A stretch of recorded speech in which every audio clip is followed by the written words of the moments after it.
See it? Yes. Okay, great. Well, Katie and I welcome you all to another session in the Navigating the New Arctic Storytelling Series 2023. I love stories. Everyone loves stories, don't you? It's a really good tool to communicate and share science and culture. Next slide, please. So just a little bit about the Navigating the New Arctic Community Office. So we are a center that was funded by the National Science Foundation to help coordinate across all of the NNA projects that are occurring throughout the Arctic. And the job of this crew here is to extend the work of those projects to community engagement on the education side of things.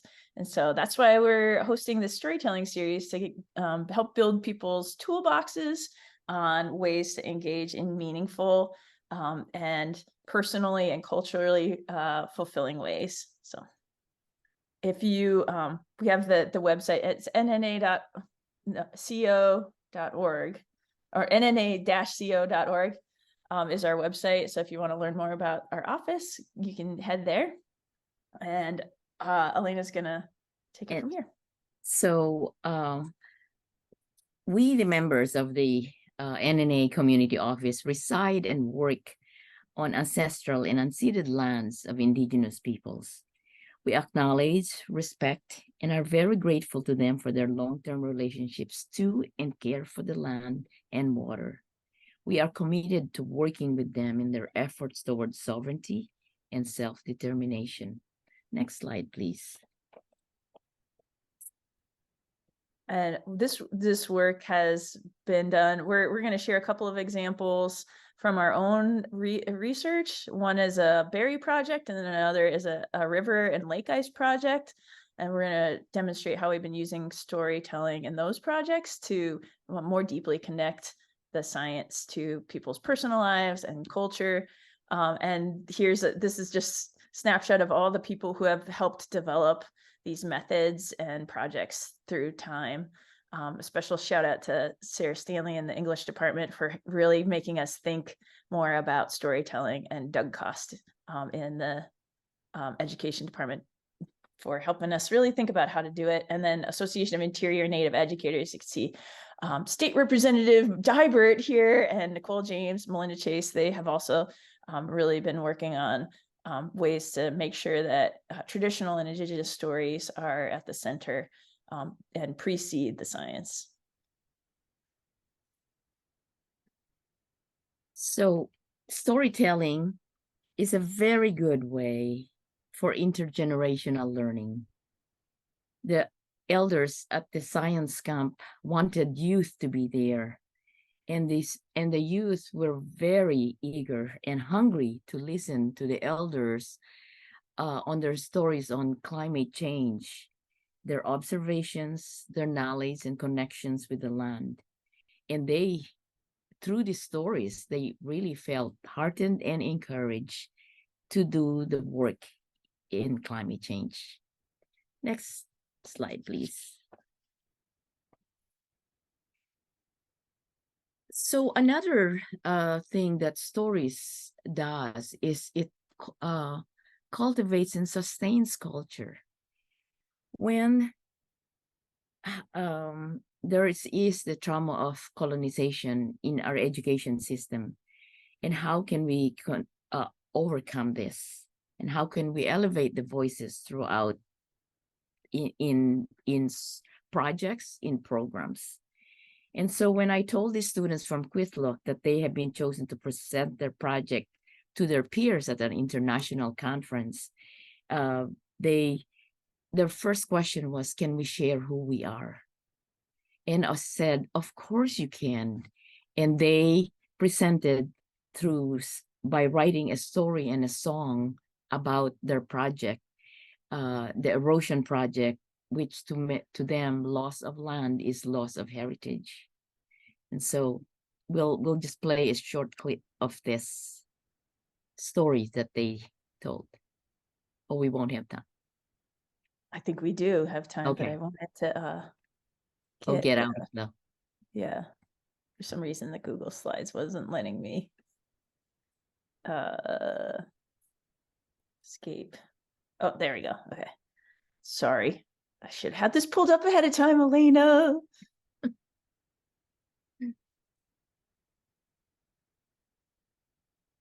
All right, here we go. You know, Yeah. share it. Yeah, here we go. Oh, I didn't share the sound. Sorry. Share sound, optimize for video clip, and now share. That we made, it's about losing the land in Alaska. Erosion is very big there. We're losing most of the villages in the lower Casco community. So this is dedicated to the Europe, which means Eskimo dance. No, now made out with this made out to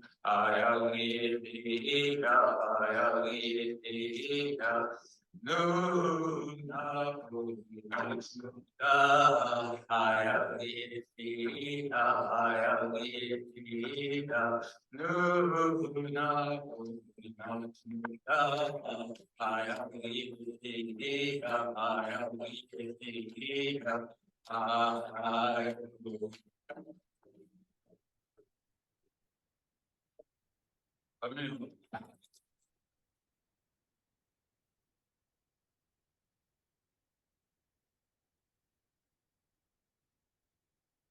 And we go back to our. Yeah.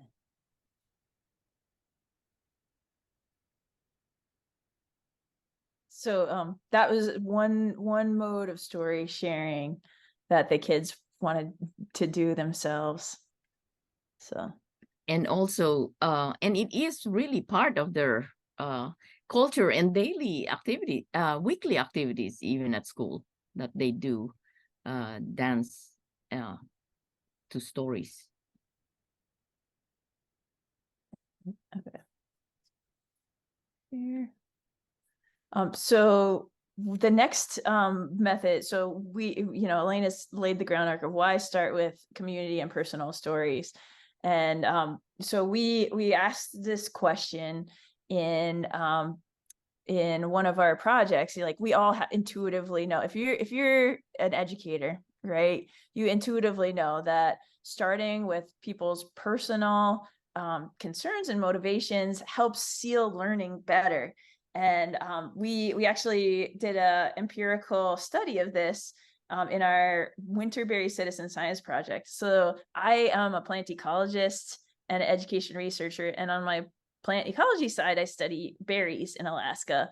And we set up a project where youth and adults around Alaska and all these communities that you see labeled here, were monitoring their berries and looking at how a changing climate might change the quality of the berries and the quantity of the berries. And we had, so you see a bunch of different classes. There's Elena and Bethel, my sister's class in Shishmaref. Actually, Katie, I don't know if anybody else is having this issue. I just see loading. I don't see the actual slide. If you can maybe try taking it down and sharing again, please. Oh, darn it. Sorry, thank you. We're gonna try it again. Thank you for telling. I would just blabbed on it. Okay, there we go. Oh, back. Okay, so now you can really see the map. Thanks, Jenna. Now, of all these communities in across Alaska that were monitoring berries. And so we had some of the groups doing just like a basic design for the science, like just a virtual connection. We had some of the groups, because we know relationships matter a lot. Some of the groups had like personal visits and by educators and scientists that were on the project. And then some of the groups had the entire process done through storytelling. So community story sharing nights, and then during the science process, when the kids were out there, sharing their science experience as stories, and then at the end, interpreting their data as in story and sharing projections. We use climate projections for the students to forecast into the future and tell the stories of them and what they could do to adapt to changing berries in the future. And they use scenario storytelling. Our next storytelling series session will be on that, on how to look into the future with people using data and create stories of the world that we want. We're going to focus this session on some of the upfront storytelling approaches that we have done. And so we engage through storytelling at every stage in the science learning model. So we didn't include any data slides in this because we want you to actually practice, but you're going to not be too surprised if you're an educator to know that when we taught the entire process through storytelling, youth engagement was and enthusiasm for science was higher. There was no difference in data quality for the kinds of data that people collected, because a lot of people are like, oh, it's all about time trade-offs. You know, in a classroom, you only have a certain amount of time. So if you spend it storytelling, maybe the kids will miss out on the science side. And we found no difference in the types or quality or quantity of data that people were collecting. And the learning was equivalent, except that the students also felt more connected to their own community, and they felt like their data could actually make a difference in their community more than the students who had just gone out and collected data and looked at it. So that's like a teaser for some of the data. We have a couple publications out on that. But we're going to actually practice some of the techniques. So get your paper and pencil out. And this is an activity that we use at community nights when we do visits. And this was recently applied by another NNA project out in Point Lay. They had their big community night, and their project's all about permafrost. And they had community members thinking of their permafrost stories. For this example, because I suspect most of us have picked berries in our lifetime, I want you to think of an experience that you've had with berries. This is my daughter Simone with little berry juice bits all over her face. And just, like on this particular trip, we were just met with an abundance of berries, and it was her first time where she could actually pick and not just eat them all. And she actually put some in the bucket. So for me, that's like a memorable moment. So think of your berry story. You're going to sketch a picture that symbolizes your story. So everybody take about 3 minutes. Let's say 3 minutes. I'll do 3 minutes, and on a piece of paper, just sketch a story that you have about berries. Picture that'll symbolize it.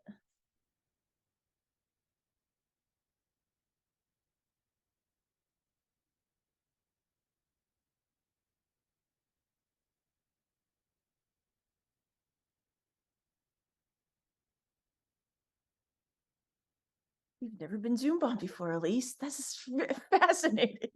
That's my first one. Yeah, That's wild. Whoa. was deeply upsetting. Sorry. Keep moving along. All right.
Okay.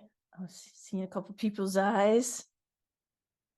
Would anybody like to show their drawing? Allison, come on. You got a drawing? Sure, it's very fuzzy apparently. And let me see if I can take the filter off. But basically, Oh, it's yeah. my mom, and we're out at Snow Creek in Nome, and she's blowing her berries, and my siblings are somewhere, and she blew berries, and the wind came, and she's blowing her berries, and she's just told me that I can't eat berries till I fill my bucket full, and so I'm really contemplating what the repercussions of that are. Ooh. Oh, man. So, one thing that we would do is like start listening to themes, okay, family and mother-daughter relationships is already coming out between my story and your story. But is there anybody else that would like to show their drawing that they made? Manuela or Kristen, Saffron?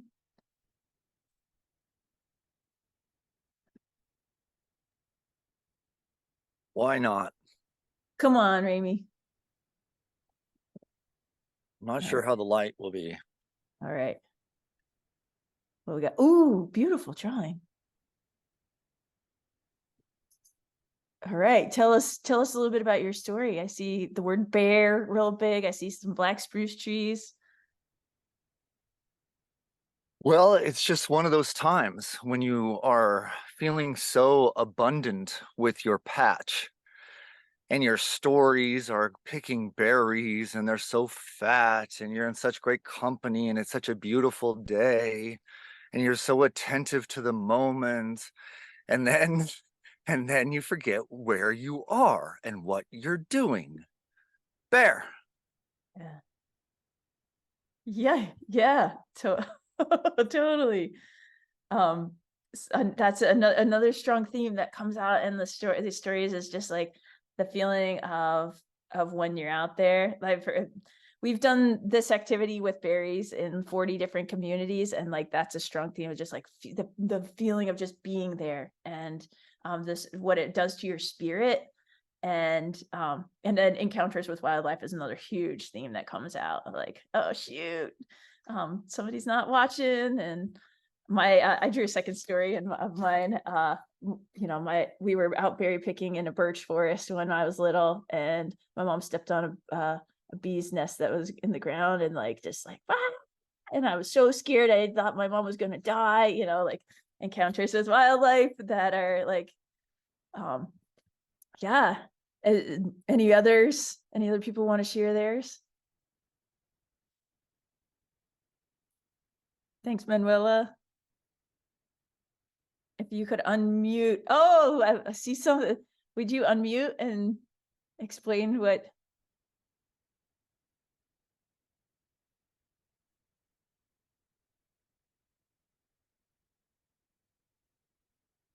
We got another deposit. There we go.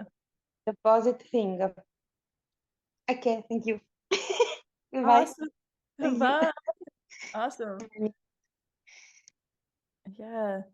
So we use this, and I wanted to share a couple of ways we've adapted this to so many different topics and ideas, and really it just kind of triggers people thinking about how this topic connects to your life, and what it means, and like how we have these shared experiences around this topic. Me and Allison both, like, it's about our families being out there and getting food together. So let me share some other ways that we have done this. So Sarah Stanley in the English department, she shared with us, okay, now, you got your story, and then how do we share the landscape of stories from our entire community in these sorts of community night events? And she has this technique called felt storytelling, and the felt is an important symbol because the a story is not just told, right? It's not just words. A story is not just told, it's felt. And so that's the pun is just so good. So we use felt, and then people that are there at the community night, they take their little illustration of their story and they make a felt piece to put on the landscape. And they can choose wherever they feel like their story belongs on the community landscape. So we bring the felt landscape from community to community, and people are placing their stories on it. So this is one of the community nights that Elena and I held in Shagaluk here, which is on the Anoka River, which then flows into the Yukon River. And then this one right here is a community night that we held in a library in Sitka, Alaska. And we always have other games, this is berry bingo, and prizes and snacks, thematic snacks, of course, all make for a good night. We've done it in different settings too. It's very adaptable activity. And here's us using that felt landscape, and people get to share their stories in a story circle. This is at the Boys and Girls Club of Metlakatla. And then this one on the right here is a story station at a larger event. So you can pull this into any big outreach event that you might be having, or community fair. We've done it at Bering Sea Days in St. Paul Island, and people that are passersby come and add their stories to the landscape.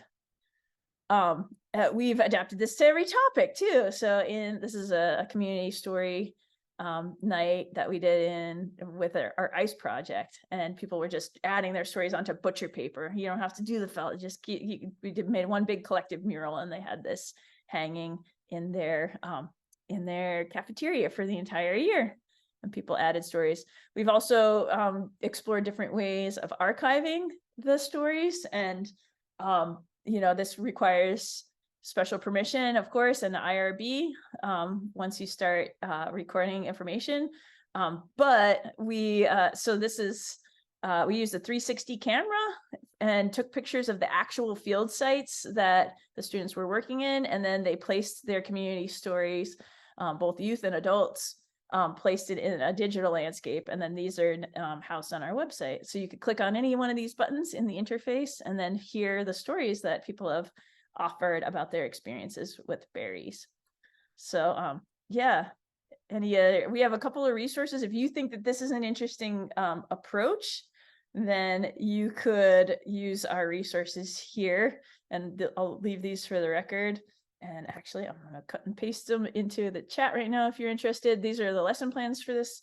And also, we have like prompts if you're going to run it as a station, and you can change the imagery and the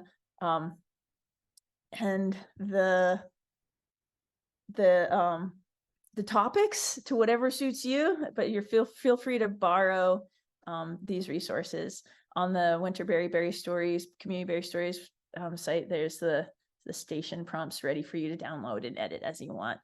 So, all right, Elena. So the next project is using story maps, and Elena's going to walk us through this example, and I will get it ready for you, Elena.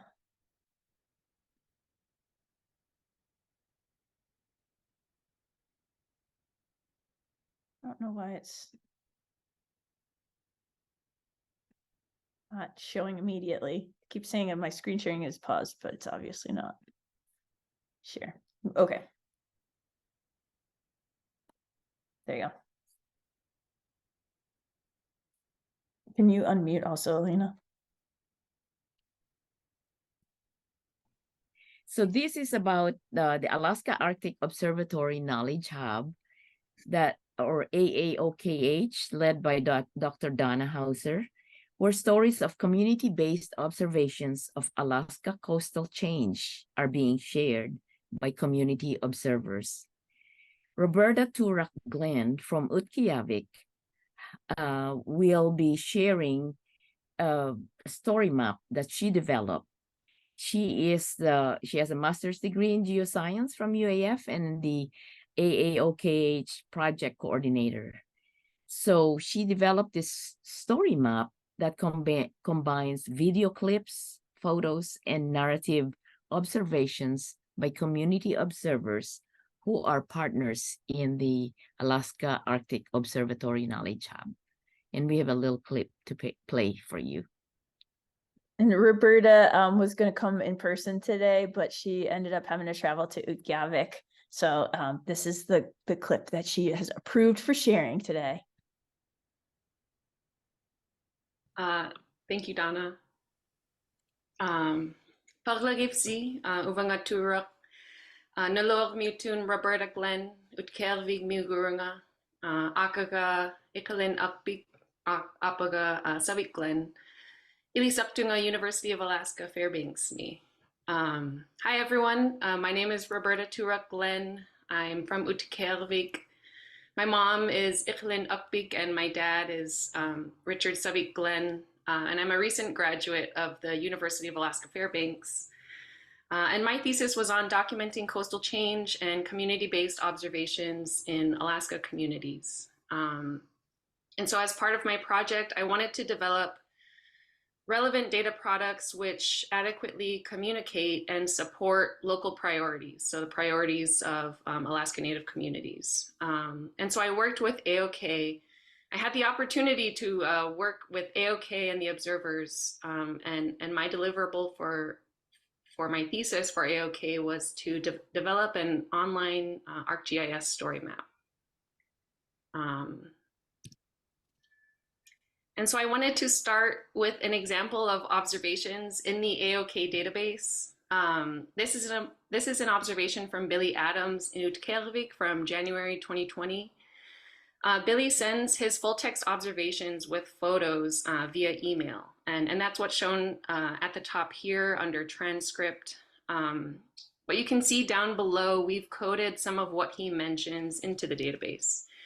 And so here we can see he mentions activities on the sea ice. People were going hunting at this time. There's information about sea ice, including shorefast ice thickness and the presence of canoe, which is an Inupiaq sea ice term for slush ice. And then we also have weather observations, including temperature and wind. And then we also have the presence of wildlife. In this case, it looks like folks were hunting on the ice. They caught a bearded seal or ugruk. And you can see the photo attached down here. But so this is the kind of information that can be found in some of the AOK observations. And I just wanted to start out with an example of one right from the database. And so I also wanted to briefly cover some of the how and why of my AOK project. So I wasn't sure what I wanted to do with the AOK observations or how I would go about trying to synthesize what the observers are seeing. I wanted to focus on local concerns and priorities. What are people worried about? And so I took my direction from the annual AOK steering group meeting where observers reflect on some of the recent changes that they've observed over the last 1 year. And what I heard from them were specific changes that were impacting three things: subsistence activities, travel access, and community infrastructure. And so from there, I set out to identify any observations that that describe these conditions that lead to these local impacts. And so I followed up with one-on-one conversations with some of the observers, which I recorded with their permission. And I compiled some supporting instrumental data to also include alongside these local observations. I chose to do it this way to use data and observations from multiple knowledge systems and perspectives, because I wanted to be able to communicate a story, not just data, but a story, a narrative of Arctic coastal change from the perspective of the people who have been living and thriving there for millennia. I wanted the outside world to hear directly from Inupiaq people what's going on and how their communities are being impacted. So what do the observations say? Well, observations fall into four main themes: warmer temperatures, changing winds, coastal storms, and sea ice changes. And I'll give everyone here a little bit of a snapshot of my story map and highlight some of the key themes. And here there's a screenshot from the first page header of my story map. And I think a link was sent out before today's event. And so one of the themes was warming temperatures. 2019 was a big year. It was a warm winter, and it shows in Bobby Schaefer's observations from Kotzebue, where he describes a lack of sea ice in Kotzebue Sound. And here I include a graphic put together by Rick Toman at ACAP showing the satellite view of Kotzebue Sound. And we'll listen to Bobby here. The folks from the university, when they came up here to do the sea ice study, they came up here to do a study in 2019, and there was hardly any ice to study because we just didn't have any ice that year at all. You know, we're 30 miles north of the Arctic Circle, and the Kotzebue Sound was ice-free for almost the whole year.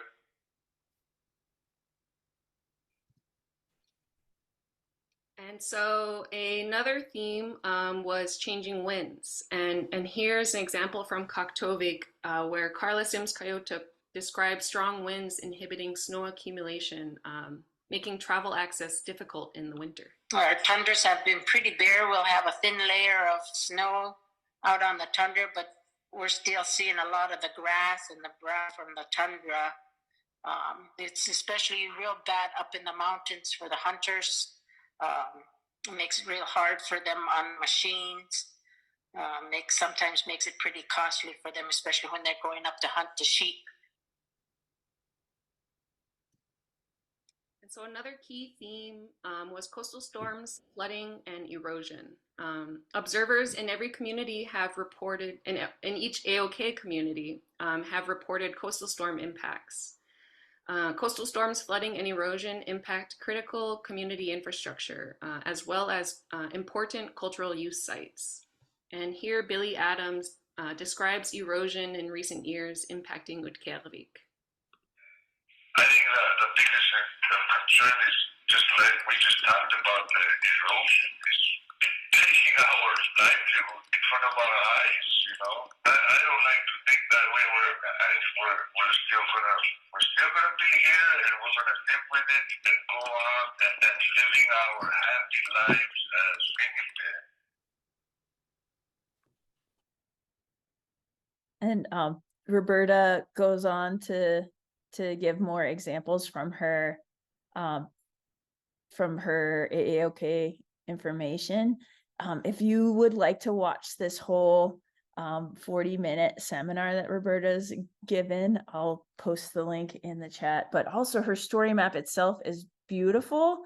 Thank you, Donna. No, we don't want that. So here is the links to both her story map and some tools that you can use to build your own. I'm gonna actually put these right in the chat in real time here so you can have these resources too. And chat. Has anybody built a story map before?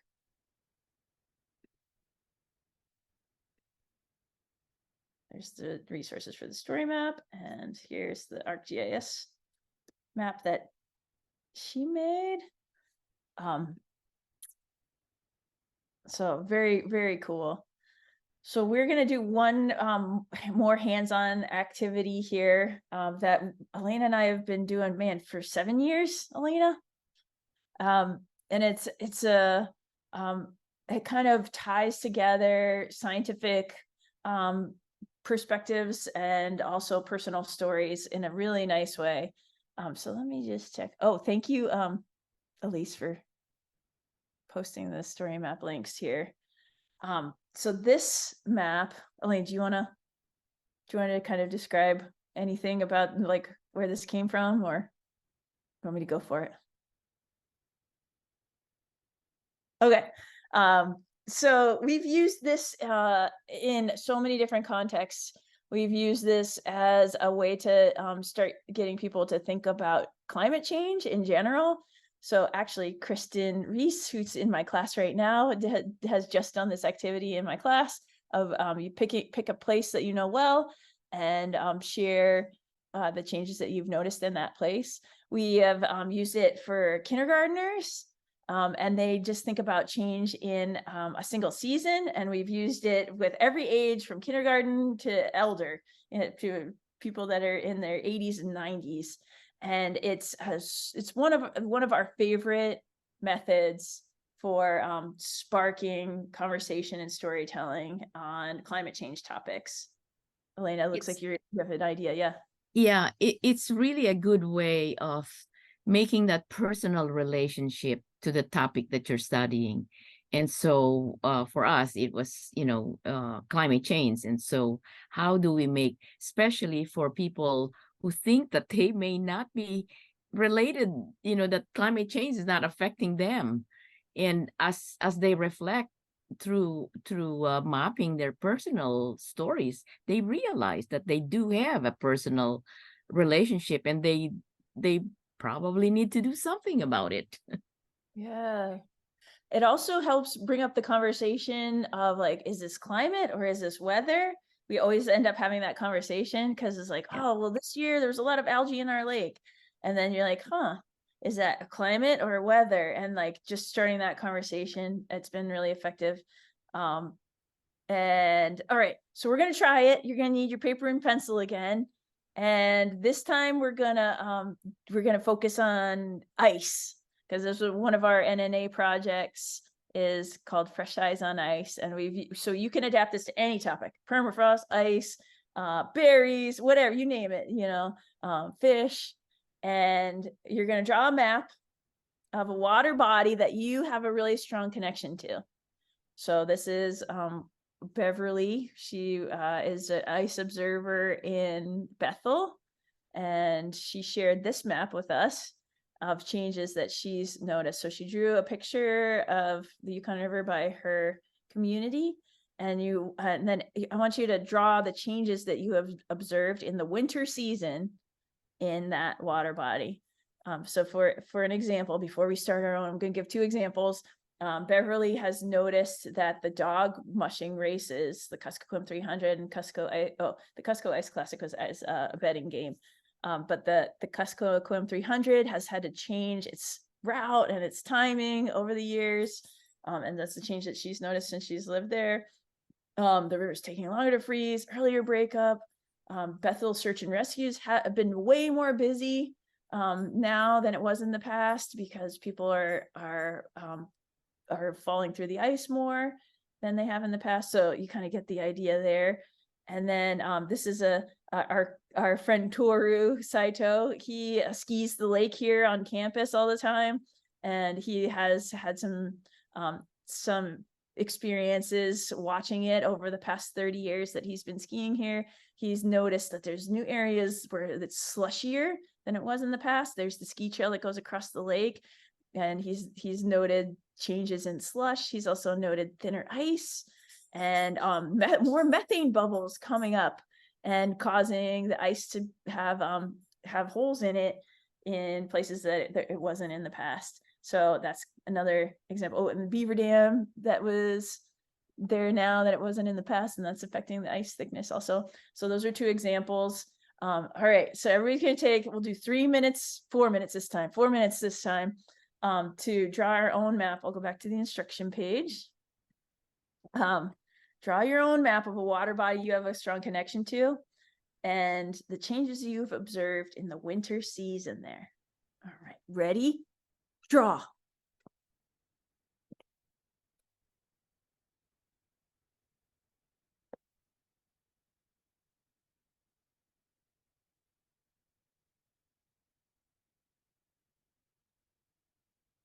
Anna, you're not getting out of this. Better get drawing, girl. Okay, got it. She's sorry. That was fast. Oh.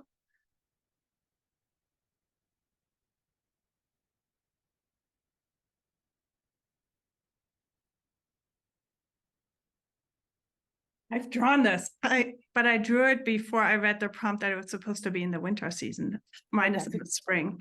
Okay, that counts. I feel like you got the shoulder there. I am going to come to you to share your map, though. Yes.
Okay.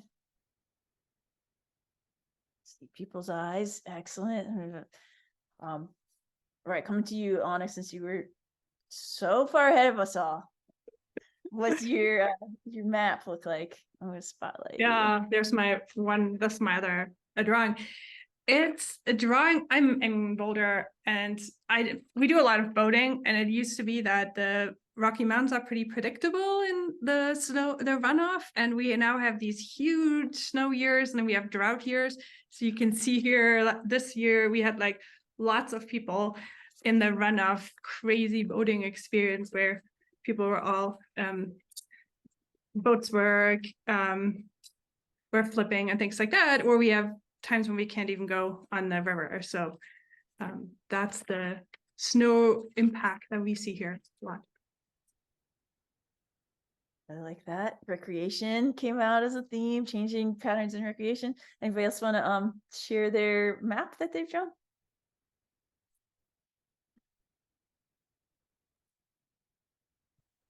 All right, Manuela, would you be willing to unmute your I love it. I'm going to zoom in. If you could unmute, we could hear your description. It's beautiful. What a beautiful picture. Of the Garda Lake in the north of Italy.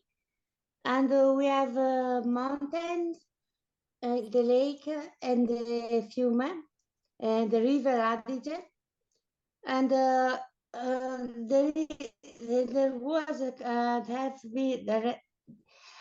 there has been a change of climate in the last years, in the last past years. And we see there God that is angry about this. Yeah, God is angry. He's very angry and wanted to destroy the zone, but it's not real. I mean, it can happen, catastrophic events in this case, but not always. Sometimes. Because we have had a deep change of the climate also here in the north of Italy, in Italy in general. A lot of hot weather in summer, and then winter more warmer winter. Okay, thank you. Beautiful drawing. Beautiful drawing. Thank you. Bye. Yeah.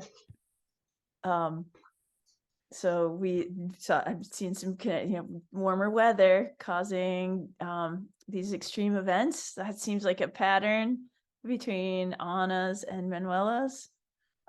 Is there anybody else that would like to share their map that they drew?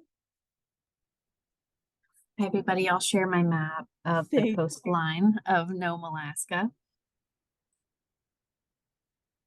The first thing you notice is there's no ice, and we have large waves that are causing erosion and undermining, causing the need for this reinforcing it with like a seawall, which requires, blowing up and exploding a whole mountainside down the coast. But anyways, we lack access sometimes to our subsistence activities.